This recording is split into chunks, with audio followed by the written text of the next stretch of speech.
পদ্মাপাড়ের জনপদে বাড়ছে Russell's viper বা চন্দ্রবোড়া আতঙ্ক।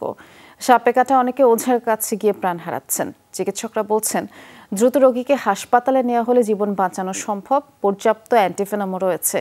ফরিদপুর মেডিকেলে এরই মধ্যে চিকিৎসা নিয়ে অনেকেই সুস্থ হয়েছেন। স্যান্ডেলিনা সো, রূপচর্চায় আভিজাত্য। বিষাক্ত রাসেল ভাইপার বা চন্দ্রবোড়া পদ্মাপাড়ের জনপদে দেখা মিলছে প্রায়। এরই মধ্যে ছোবল খেয়েছেন অনেকে, মারাও গেছেন কয়েকজন। এতে বাড়ছে আতঙ্ক। সম্প্রতি রাজবাড়ির পাংশার মধুবিশ্বাস খেতে কাজ করার সময় সাপের কামড় খান।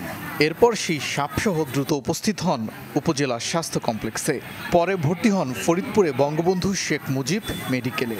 এখন সুস্থ আছেন তিনি। বাদাম তোলার পরে উনি বাদাম গাছ যখন টান দেওয়ার যায় ওনার হাতে সাপ সবল মারে। সাপ সবল মারার পরে ওনার হাত ঝাড়ও দেয় রাসেল ভাইপার। তারপরে শেষে সাপটা নিয়ে চলে এলাম পলিশন চোখের বিল করে নিয়ে আসি ডাক্তারের দেখালাম। পদ্মার চরে ঘাস কাটতে গিয়ে রাসেল ভাইপারের ছোবল খান ফরিদপুরের সত্যরঞ্জন বৈরাগী। দেরি না করে দ্রুত চলে আসেন হাসপাতালে। তিনিও সুস্থ হওয়ার পথে। ঘাস কাটার যে প্রথম সোফা কাটছি, পরে সোফা এলো কাছিতে বাইর দিছি, তাও তো খেয়াল করিনি বাচ্চা সাপ।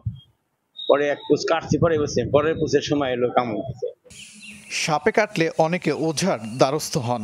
সেটা না করে দ্রুত হাসপাতালে যাওয়ার পরামর্শ দিচ্ছেন চিকিৎসকরা।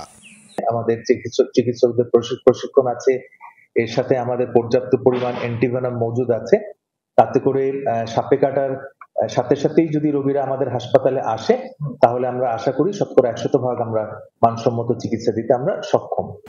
ফরিদপুর মেডিকেলে চলতি মাসের 25 জুন পর্যন্ত সাপে কাটা রোগী ভর্তির সংখ্যা 30 জন। এর মধ্যে 27 জনই সুস্থ হয়েছেন, মারা গেছেন 3 জন। ওবায়দুর রহমান, যমুনা নিউজ।